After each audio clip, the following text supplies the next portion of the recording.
Welcome back. I'm going to try to do the creepiest voice possible. So in grade 10 and grade 11 and 12, you're going to be doing some source interpretation. Whether you're in Dash 1 or Dash 2, we're going to be asking you to analyze some sources. And I'd like to introduce this to you today. On Monday, we have an evaluation. Please keep in mind that the evaluation Monday is open notes. 100% open notes. Open textbook. And we're going to have Chromebooks here, so you can also go back through my lessons if you need to, looking for answers. So it's not a test, but it's a step between learning the content and getting to the test. So on Monday, during the evaluation, we're going to have some sources. I'm going to ask you to break them down. And on the evaluation, I'm going to give you the steps. So we're going to do some practice here together today. So when you have a cartoon, the planning says really look at the cartoons. Look at them holistically. Take them in as a big picture. What is your first impression? The first thing you might see here is, man, that's a big fist. Second thing you might see is, man, there's a lot of people underneath that fist. I wonder if that's important. Maybe you see the slogan, the hand that will rule the world, one big union. Maybe you notice it's from 1917 and there's some industry in the background. And there's some tools that are quite laborious in the foreground. What terms, symbols, and concepts are involved? So how can we connect this? Well, we see the word union, so we know it's connected to unions. We see the factories, so we see industrialization. So one of the steps involved in source interpretation is trying to, within the source, look for the vocabulary that we've been learning. What background information are you expected to know about? So here, some background information might be about unions and what they've done for us, and we got that yesterday. Might also be about the need for unionization, the struggle that Karl Marx talked about between the workers and the capitalists. Is there a bias? Well, this seems to be promoting unions, so there's a pro-union bias. Exaggeration? Well, this is clearly an exaggeration. Unless we're living in some cinematic universe, we don't often see giant fists being created by a collective, right? That doesn't happen. That's an exaggeration. And within the exaggeration, we can see a main point of the cartoon, and that is strength coming from unity. Then we have a second one here that we looked at yesterday as well. So, what we're going to look at now are the exemplars. So we're going to look at the key and try to connect it back to those sources. So, keep this one in mind. Let's look at an exemplar that these are from grade 9s when we have, a year-long program. So workers first started uniting together into organizations during the Industrial Revolution in response to the unfair working conditions they were forced to endure. So this first sentence is an introduction into what's happening before this. It gives us some of what we call the context. When is this happening? Why is it happening? Labor unions are organizations that work to protect the collective rights and interests of workers. So what is this about? It's about unions. So the student is here demonstrating that they know what unions are.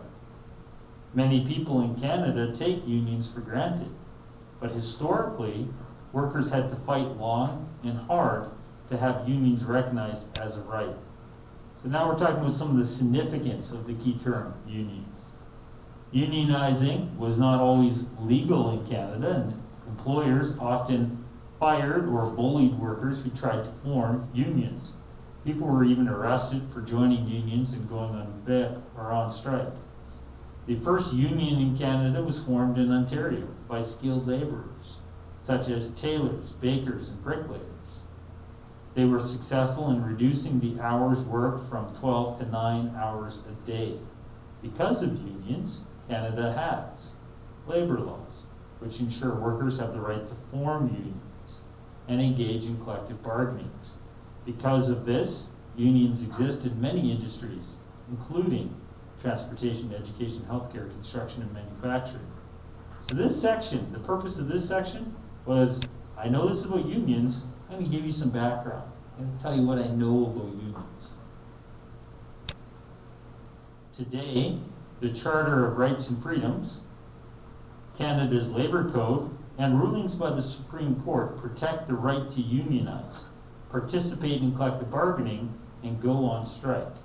Pressuring employers for fair wages, reasonable work hours, and safe working conditions means that unions benefit employees. So this is making it more contemporary. I gave you a history lesson here. Now I'm going to tell you how it's still significant today. Pressuring employers for fair wages, reasonable work hours, and safe working conditions means that unions benefit employees. Unions have played an important role in protecting children from working full-time and from working in unsafe working conditions. Much of this could be gleaned from that essay. Whoops, don't want to do that. Much of that could be gleaned from that video, sorry, not essay, but the video we looked at yesterday. What have unions done for us? This means that young people have the opportunity to go to school and that they cannot be taken advantage of by employers. Collective bargaining, another related term, and we can see the power of the collective right here in this exaggeration. Collective bargaining through unions gives workers a stronger voice and influence over their employers than they could ever hope to have alone. This is because they can put pressure on employers to negotiate with them, because workers can collectively go on strike and shut down a business or industry. So yesterday I talked about the power of the NHLPA. If these needs or rights are not being met, this will mean lost income to the employer or a shutdown of essential services such as healthcare or education. The discomfort this causes forces employers to compromise with their employees. However, there are some downfalls to unions, such as the fact that they can lead to strikes in essential service industries, which can create unsafe conditions for Canadians. It would be dangerous for police officers or healthcare providers to go on strike, and it is damaging to the future of young people when educators go on strike. Because unions often fight for higher wages, this can damage the economy when companies relocate factories to countries where wages are lower. So now we're talking about what we'd call the complexity of the issue. The idea that it's not simple as unions good, unions bad. Now we're looking at how there may be an argument against unions as well. Overall, the negative effects of unions are vastly outweighed by the historical benefits. Now we're going to jump into source one. Source one is a political cartoon depicting a group of laborers. Yes, it is, right? Who have unionized to create strength in numbers, which is indicated by the numerous people coming out of the ground carrying tools to join the fight. So we're not going to ignore what's on the page. We're going to explain that what's on the page is there with a purpose, and it's to show where they're coming from and the power in collective numbers. By exaggerating the giant fist thrust into the air, the illustrator clearly indicates that the workers are frustrated with their situation and are ready for a fight against their employer. So a fist is a symbol of aggression, right? A symbol of defiance, a symbol of opposition, and that is being shown here. Unity and strength in numbers are symbolized by the fact that the fist is an extension of each man's arms. So look at that. It's from each of their arms. Shows strength and unity. And that by unionizing, they have collectively gained power that none of them could command alone. The clothing, working tools, and factories in the background suggest that the cartoon is set during the Industrial Revolution. So that's why this stuff's here. Not there without a point, it's to establish context. When those who owned industries were getting rich on the backs of their workers who they overworked, underpaid, and mistreated. The cartoonist bias is in favor of unions, as they are the focus of the cartoon. Without unions, Canadians would still be working 12-hour days, 7 days a week, for as little as their boss could get away with paying them. There would be no benefits such as sick days, maternity leaves, compensation if one was injured, all these things that we gleaned from the 3-minute video yesterday. Some Canadians forget that many people fought and suffered to win these things for them, and they argue that unions have become too powerful. However, there are numerous people who work in industries that are not unionized, such as retail workers and waitresses, and they do not have paid sick days, which means that they go to work and spread illnesses to their coworkers and patrons because they cannot afford to miss the paycheck from a missed shift. Others do not have maternity leave, which means they must go on welfare when they have a baby, and they must return to work when their babies are very young. So now they're talking about some of the importance of unions. So let's jump to Monday. So on Monday, I'm going to bring up grade 9 evaluation doc. I open up a lot of things during the day. I'm going to skip through the multiple choice because you don't need to see everything. It is open notes anyways. So there's a lot of multiple choice. It's a big chapter. Then at the end, we have 2 cartoons about unions. So for each cartoon, I'm going to ask you to say, within the cartoon, it's exposing a problem. Here, the problem is that this individual is trying to work towards better working conditions, but on their own, there's lots of obstacles. The problem is that individually, it's difficult to achieve better working conditions. That's the problem here. That this person is shackled and unlikely to make it there. What is the solution that the source would support? Well, it's very specifically showing that individual efforts won't make us there, so we can infer, which means to suggest, that if individual efforts is what's stopping this individual from getting there, what does this person, this individualist, what do they need to get here? Just shout it out. Shout it out. If individualism is getting in the way of getting here, what might be the solution? What's the opposite of individualism? Collectivism, right? So they need to take off the shackles of individualism and they need to embrace collectivism. What would collectivism look like? What's an example of a collectivist effort to achieve better working conditions? What might somebody do? They might join a, don't overthink it. What have we been talking about for the last day? A union, right? So if they join a union, act as a collective, bargain as a collective, they're likely to achieve better working conditions. But on their own, they're unlikely to achieve it. So the first step, problem, is that the individual is struggling in trying to achieve better working conditions.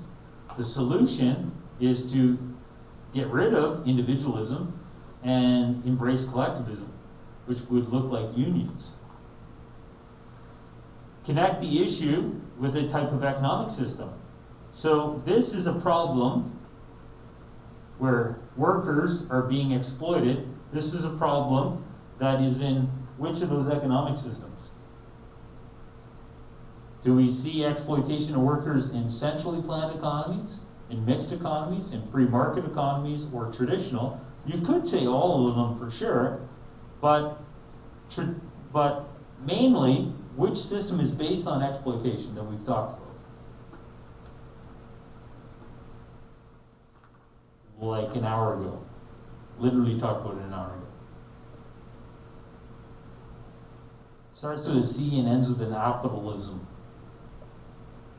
Yes? There it is, capitalism. Yep, capitalism. Capitalism is about exploitation, right? as the strong feed on the weak. And that was one of the complaints that we have against the 1%. So we have this, the likely context here is capitalism. That the type of struggling that this individual has trying to achieve better working conditions is most often associated with capitalism. Then the next part, so we've connected it to capitalism, connect the issue to ideologies, who might support them or oppose them. Who might support this cartoonist? Who is an individual who said that capitalism causes exploitation? John Green just talked about this. Who's an individual that says, capitalism causes exploitation, so we need something different. We need collectivism. Yes? Wasn't that Adam Smith? Adam Smith is the guy who came up with capitalism. So this is the other guy. Adam Smith, and the opposite is Karl Marx. So Karl Marx would agree with the cartoonist, and Adam Smith would oppose it. And boom, that's what I need you to do with these cartoons on Monday. Tell me, what's the problem? What's the solution? Connected to what we've done this week. In this case, connected to unions and collective bargaining, connected to the problems within capitalism like exploitation, and suggest that it also is showing the ideology of Karl Marx. Same thing can be done with this source. But this source has the opposite perspective. This source says unions are bad. How do we know this is an anti-union cartoon?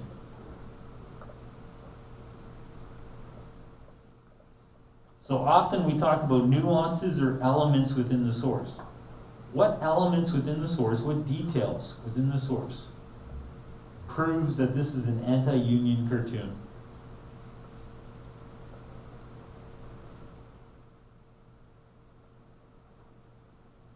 So we have to look at labeling. So labeling, we have the non-union working man, and then we have compulsory unionization. So this guy represents the unions. This guy is saying, I don't want to be a part of a union, but I still want to work there. So he brought his lunch kit to work, and the lunch kit is representing the right to work. So right, like you guys like to say, we have the right to play. We're staying outside on our mask break. And I'm like, no you don't, I'm taking away the right. This guy is taking away the guy's right to work because he's saying that in order to work, you must do what? In order to work, this guy is saying you must. There's only three things on the page. The right to work, non-working man, and compulsory unionization. In order to work, this guy's doing something he doesn't like. So he's taking the right to work away. And by taking away, he's representing some interest. So he's saying, in order to work, you must do something. What is the something you have to do? Yes, sir? Yeah, you gotta work, but in order to work, in order to have the right to work, you have to do something. So there's a factory, and he's saying, we're not gonna hire non-union guys at this factory. We have compulsory unionization. This guy shows up and he's like, I'm not joining the union. He's like, well, then I'm taking away your right to work. Yes, got to join a union. So in order to work, you got to join a union. That's what this cartoon is saying. It's an anti-union cartoon because they're saying unions are bullies. This union is taking away this guy's right to work. He's being a bully. And if he doesn't have the right to work, now he doesn't get to eat. That's why it's a lunchbox. So I'm taking away your right to work, and the consequences of that, now you're going to go hungry. So the cartoonist is suggesting that unions are bullies, and they're taking away people's ability to feed themselves. So it's an anti-union cartoon. So Adam Smith or Karl Marx, which one would say, bravo, I'm also anti-union? So we said Marx would agree with this one. So, yeah, Adam Smith would agree with this one. Because he would say unions distort the free market. Unions distort the free market because collectively you can inflate the value of labor. Because you're basically manipulating work like capitalists pay you more for your work. So on Monday, you're gonna see those couple of things, and I wanted to just give you a little hint into them. Again, Monday, not a test, just an evaluation. Sure gonna feel like a test, sure gonna look like a test, but use your notes, use your textbook, use a Chromebook, because I'm bringing those in, and look stuff up. And your goal should be to use it as not a assessment of learning, but learning through the assessment. By doing the assignment on Monday should help really see the big things about this chapter. Before we get to Monday, we have a little bit more tidying up to do. I'm going to end this. Hopefully it doesn't crash. I'm saying there's an 85% chance it's going to crash when I hit end. But I'm going to hit end anyways, because this one's over. And then we're going to go back to that TED Talk on quality of life. And let's see if it crashes.